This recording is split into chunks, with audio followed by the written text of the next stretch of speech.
Hey everybody, Melody here again. I hope that you're enjoying my lives. I mean, it's just such a crazy and amazing experience here in Anchorage, Alaska, and I've got two educators with me. I have Jody. Raise your hand, Jody. I always get the Hi, I'm over here. Jody, and I've got Lori. And I met Lori 2 years ago at ASTE. So I wanted to ask them some questions. They're attendees here. Guys, first of all, Lori and Jody, tell us about your experience about teaching here in Alaska. Well, I teach kind of on the road system in Alaska, which would be like the more populated areas. And so I teach kindergarten, first grade. We loop them, so I get them for 2 years, which is amazing. They really are connected more to nature up here, and just we do get breaks for hunting seasons and that type of thing. You have breaks for hunting season? Breaks. The kids will like leave for a week to go hunting, and you just excuse their work and have it make up. Wow. And fishing, and yeah. Subsistence living. That is really cool. What do they hunt for? Moose, mainly. Caribou. And then you get up north, maybe muskox too. Nice. That's really cool. Jody, what about you? Where are you teaching, and what's your experience like? I do not teach on the road system. We have one road that connects King Salmon to Naknek. It's about 21 miles. That's it. You have to fly to my home. We do have an international airport. Do you have your own plane? No, but I have a lot of friends that do. Right. We actually have a plane school bus that flies kids across the river from South Naknek to Naknek. Wait, you have a plane school bus? A plane school bus, yes. It used to bring a bunch of kids over. I think it only has 2 or 3 now, but it's still flying across the river with students. That is incredible. Have you ever considered getting your own plane? No, I'm too uncoordinated. I would crash. Do they have like plane dealerships? Like, how do you get your own plane? I'm just curious. Like, this is really. I am here in Anchorage. Yeah, you can buy them. You go on eBay. I don't know. They find them everywhere. Know somebody with a plane. So, okay, I don't know if y'all heard this, and if you're just tuning in, but Jody teaches at a school where they literally have a plane school bus. It's not a bus, it's a plane, and it brings people in, and I think that's amazing. And so tell me what it's like. So Lori has actually taught in Colorado. So she's taught in the lower 48. Well, how is it different from teaching in the lower 48 up to here? So honestly, the part of Colorado I taught was real small, similar to here to Alaska. So I found a lot of similarities. But I think the main is that the kids here don't leave the state. So we really have to build their background knowledge of what things in the lower 48 are like. They've never seen skyscrapers. The tallest buildings are here in Anchorage, and I think the hotel we're at now is probably the tallest with like 18 floors. Wow. So they don't know what a true skyscraper looks like. I did a video thing with Brain Pop, and they were in New York City showing kids like the Empire State Building from their windows, and my class freaked out because they couldn't believe the building was that tall. Right. But do you have mountains in your area as well, or you? Yeah. We okay. Do. The Butte, which is a mountain type thing, it's right out our door. We look at it. We have gorgeous views of mountains. Mm-hmm. Moose will come into our playground, and we'll have to bring the kids all in because they can charge. Yeah. So that's incredible. And Jody, what are the things that you do in your school district? Like, are you do you do your teaching, but do you play other roles?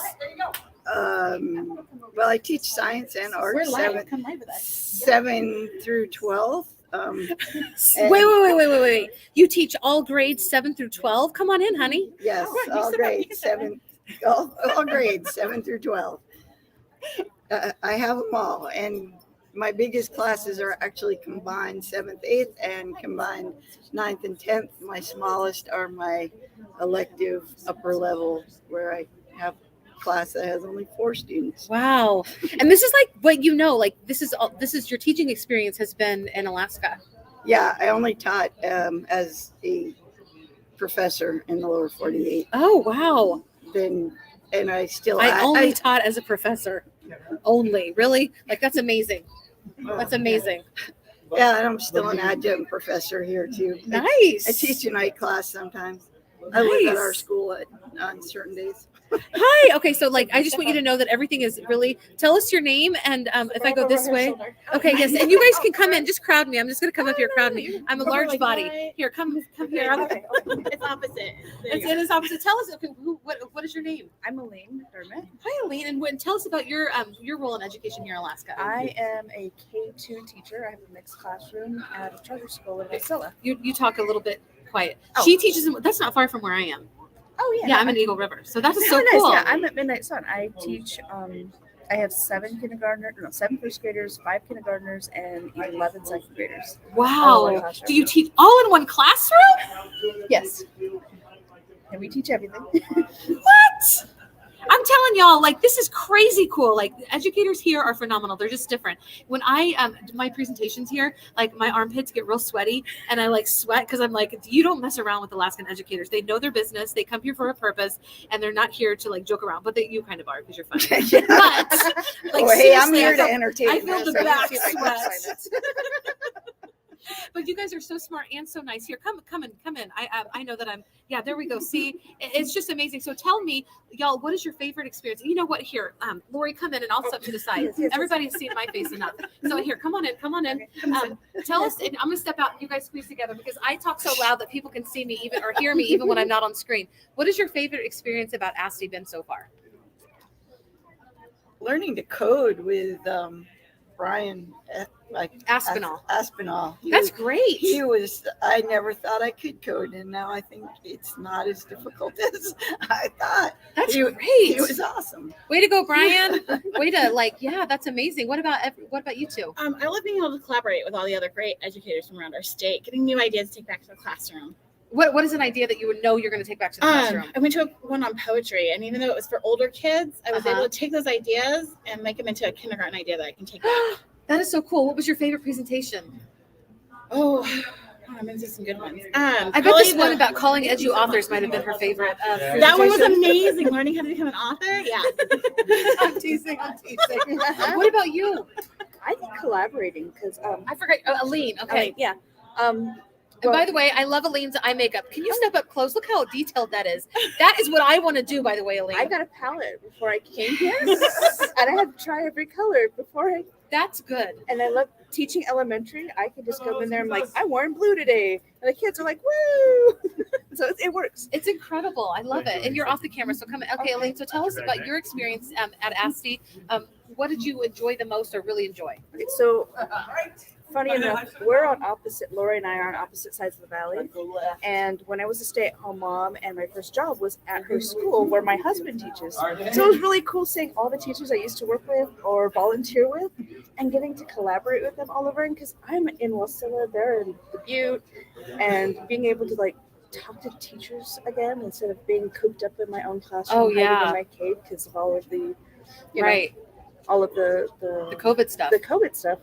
You don't get to talk to anybody. Like even in Right. my building, it's lonely. Right. And so getting to have like lunch, we're just like, oh my gosh, and this reading thing, and then you should totally do this training, and all of that, or sitting by somebody that I don't know. We're Yeah. talking about like the podcast thing. Or Yes. And did you know Apple that you can stuff. dump this into a podcast? You can take it when you're over and dump it into a podcast. My husband and I are. Come in here. I can barely see your face. All right. Listen, So my tell- husband won this one of the microphones. Nice. He won like 4 things yesterday, but Must be Your nice. husband also won professional tech. oh yes, he did. Aw, Tech person give him of a the shout year. out. Yeah, there's Andy McDermott. Hey, My other half. Andy, congratulations. Like, So because you said that you were a stay-at-home mom before you became a teacher, what do you think one of the biggest misconceptions about teaching is from a parent perspective to as a teacher?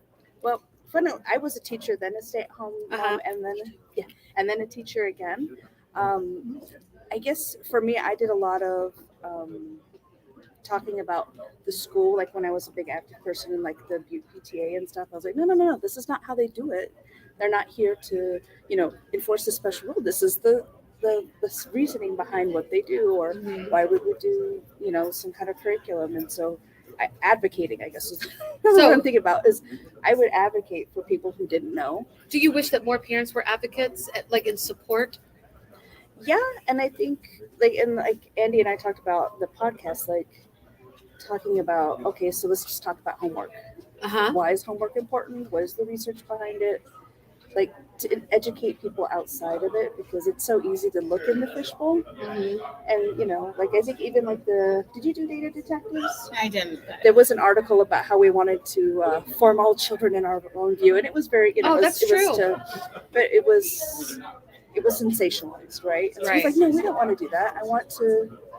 I get to borrow your kid for 8 hours a day. Yes. But We're now give happy you to back, and I give them love back. Yes, I yes. don't want to take them all home. I love them all, but they're Right. not. I mean, one of them is mine because I get to Right. take him home every day, and sometimes I'm like, somebody else has got to pick him up. Right. No, I love him. He's my baby. So I'm going to step right back in, okay? Because I miss everybody. Here, come around me, ladies. Come around me. I'm not afraid to get close with anybody. And I put deodorant on today. So here, I'll put my arms around you because I want to bring you in. Come in, Lori. You're doing a great job, Lori.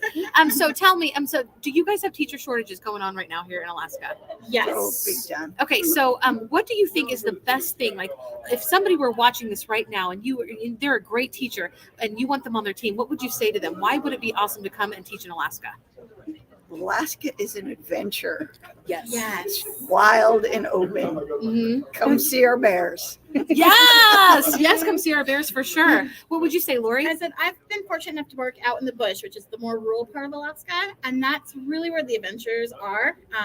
It's a totally different lifestyle, and then I've also lived more in town now, and even then we still get the adventures. Like if I want to go on a hike up the glacier, I can go on a hike on a glacier. Hike on a glacier, y'all. Like when I first came here, I'm like, this is what we taught in science, but this is what I'm actually seeing with my own 2 eyes. That's amazing. Yeah, and I had to cut you off. I'm sorry. What about you, Elaine? Oh, no. Come in here, Elaine. Okay. I like to be able to like go hiking 1 minute and then within the same day go to a grocery store. I lived in rural New Mexico for a long time where you didn't have a good grocery store, or you pick or choose what you did. You can do both up here. Everything is just so close, and you can go out as far as you want and hide from people, come back in the middle of a town. You got the best of both worlds. Yes. You can live off the grid, you can live in the grid, but it's an adventure. If you're ever thinking of Alaska, talk to me. I'll get some other people. We can bring you here. But thank you, ladies, so much for sharing your ASTE experience. Is this your first time coming to ASTE, or? Yes. Okay, but I know it's not Lori's. No, not this yours. is no. I used to come just about every year for a while. Yeah. This is my first time back in probably 5 or 6 years. Oh, so. wow. Well, I'm so glad you all came, and thank you for going live. It's not as easy as you think to think on your feet like this.